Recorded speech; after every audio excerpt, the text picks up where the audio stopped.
So, kung kilala, ako pala si Mercy Mesa.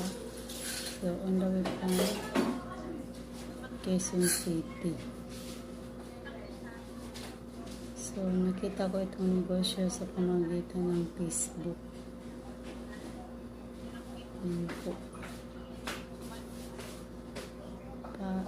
Paano tayo magsisimula sa franchising business?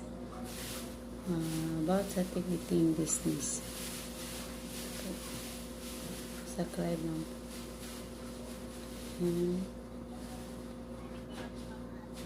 So, napakaganda sa negosyo na mayroon ako ngayon.